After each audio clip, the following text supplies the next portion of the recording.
Attention! Je l'ai! Fais pas ça!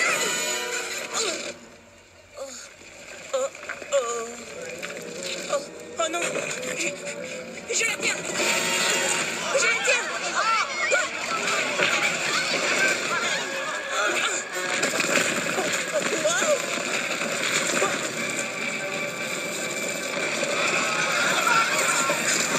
Fils! Attends-moi pas!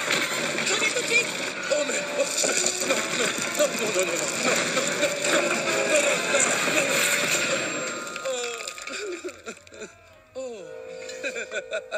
Attention!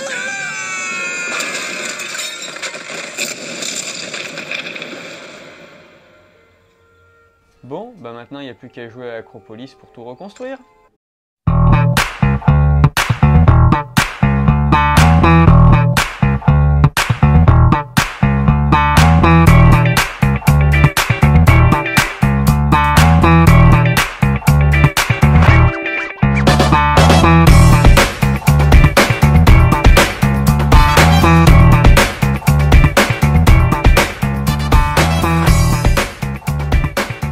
Salut tout le monde. Salut les lutins. Salut Jérémy. Salut Cathy. Et nous voilà en plein été breton, donc du coup on essaye de sortir un peu de la boutique. On s'est mis dans la cour derrière pour vous présenter du coup les nouveautés de cette semaine, cette première semaine de juillet.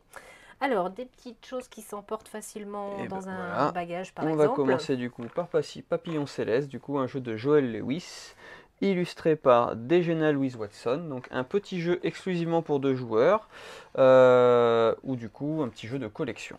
Donc on va faire une petite, on va tirer au hasard du coup une formation pyramidale ou autre, où on va disposer nos cartes avec des cartes face visible, des cartes face cachée, et à chacun notre tour du coup on va pouvoir venir piocher une carte qui est disponible, donc qui n'est pas recouverte par une autre, pour démarrer notre collection. On tire le premier joueur au hasard, le deuxième gagne le grand Bolina, qui va pouvoir du coup faire un peu des twists dans la partie pour bloquer des cartes. Donc moi je vais prendre cette carte là, par exemple, mon adversaire celle-là, et je suis intéressé par celle-là à nouveau, donc du coup je vais venir bloquer la carte ici du coup, pour que mon adversaire du coup soit en prenne une autre, soit décide de la prendre pour une autre fois, et puis moi du coup je pourrais réserver celle-là. Voilà, donc après ça reste de la collection classique, donc certains papillons, on gagne des points s'ils sont tout seuls, d'autres s'ils sont par 2, par 3, etc.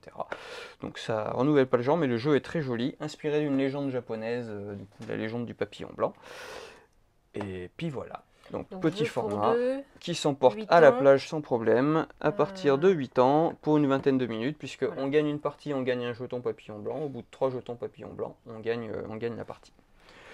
Voilà, ça c'était Papillon Céleste. Le petit facile à emporter. Un facile à emporter aussi, c'est 13 mots qui est sorti déjà la semaine dernière mais qu'on n'avait pas encore reçu. Là c'est du bon jeu d'ambiance en coop. C'est vraiment le truc qu'on peut jouer en groupe. C'est du coop. Donc l'idée c'est on a 13 mots. Ouais.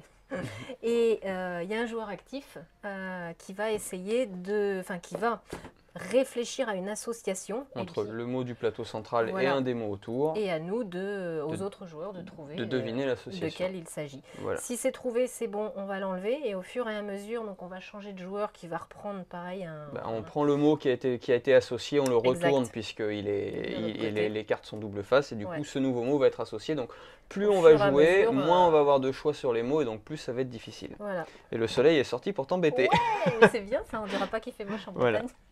Et donc ça se tend au fur et à mesure, c'est ça qui est vraiment chouette dans ce jeu, c'est la tension qui se crée au fur et à mesure et puis la rigolade de la partie. Voilà, donc de 8 joueurs, on n'a pas essayé à 2, voir ce que ça donne. 8 ans, pareil, 20 minutes. Et les points c'est des défis en fait, plus on gagne de points, plus on va augmenter. Et on n'a pas dit l'auteur.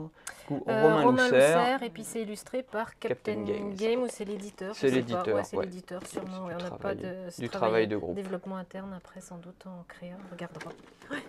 Dans un univers moins drôle. Ouais, ça c'est pour les vacances Alors si vous avez trop chaud, nous vous présentons Last Aurora, du coup un jeu post-apo, mais pas dans un désert brûlant, mais un désert glacé. Donc on reconnaît l'Interceptor de Mad Max quand même pour les fans.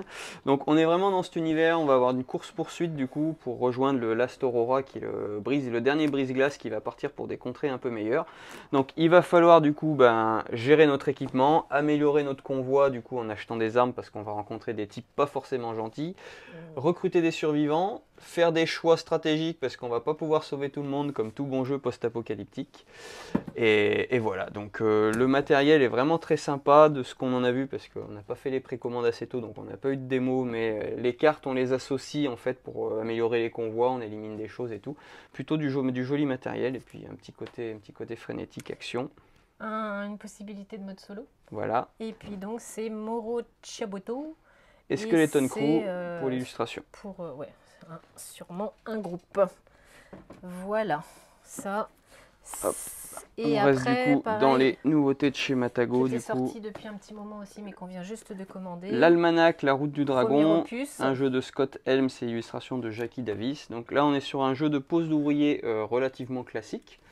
Mais tout l'intérêt du jeu vient de la narration qu'on va venir apporter, puisque le premier chapitre est toujours le même, mais selon qui décide à la fin du chapitre de devenir chef de la caravane, en payant le coût indiqué, va pouvoir du coup choisir sa prochaine destination. Et donc du coup à chaque fois en fin de partie, en fin de chapitre, on a 2 destinations possibles, et donc du coup on va évoluer comme ça vers des destinations qui nous intéressent un peu plus.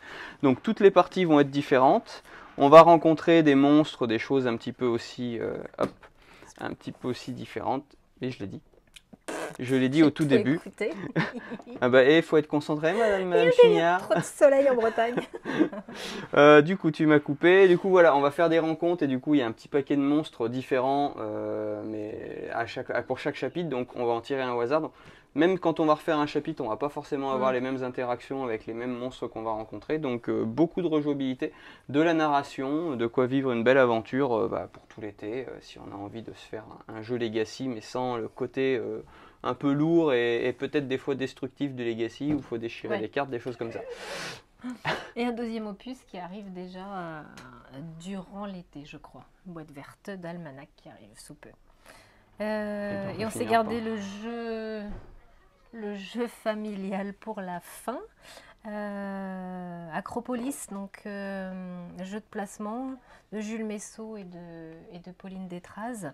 Alors là, on est sur du placement de tuiles, hein, comme on les connaît, donc des petites tuiles comme ça qu'on va positionner. L'idée, c'est de refaire la cité. Évidemment, vous avez des couleurs qui correspondent des quartiers d'habitation, des quartiers militaires, etc. Des conditions commerces, de pose, les quartiers d'habitation doivent être en commun, voilà. les marchés ne supportent pas la concurrence, donc ne doivent pas être en commun, etc. Voilà. Et la petite différence, c'est qu'on va construire sur du niveau. Donc, quand on scorera les points, on multipliera du coup le nombre de cases identiques ou selon les bâtiments, multiplié par la hauteur. Donc, ce qui va changer les choses. Chacun construit sa ville. C'est ça. L'interaction, elle se fait par l'achat des tuiles au niveau du marché. Niveau du marché. Donc, on a, selon le nombre de joueurs, X tuiles. Et forcément, le choix va se faire en fonction de l'argent qu'on a. La première tuile la plus à droite ou à gauche est gratuite. Et puis, s'il y a des tuiles qui nous intéressent, il va falloir en payer le coût. Et on regagne du coup des pierres en recouvrant les carrières quand on monte sur la colline. Des tuiles super épaisses, vachement. Franchement, le matériel. C'est vraiment l'aide de jeu aussi qui nous récapitule bien les conditions de placement des différents bâtiments. J'ai hâte de le tester celui-là. Vraiment, vraiment super chouette celui-là. Pareil, on est sur du 2-4 joueurs. 25 de 2 à 4, de 25 jeu, minutes pour du 8 ans. À partir de 8 ans. Donc désolé pour l'avion. Ouais. Les aléas du direct ou pas. C'est notre jet privé pour les vacances. Ah bah c'est ton jet privé parce que moi j'ai déjà eu mes vacances. Et puis c'est tout pour cette semaine. C'est tout pour cette semaine, voilà. Quartier d'été, il n'y a pas beaucoup de sorties dans les semaines à venir, donc on vous fera des petites vidéos sur des thématiques particulières, des petites mises en avant de jeux qui nous ont particulièrement plu. Voilà, on va essayer de garder du contenu. Ouais. Et demain c'est la braderie, n'oubliez pas. Oui, braderie vendredi et samedi. Donc il y a des jeux, il y a des jouets, il y a plein de choses. Si vous avez envie de venir faire un tour et de papoter avec nous, même vous balader dans Dinan. Il y a les autres commerçants font aussi de la braderie. Donc. Voilà. Et bonne semaine, bon week-end et bonnes vacances. À bientôt.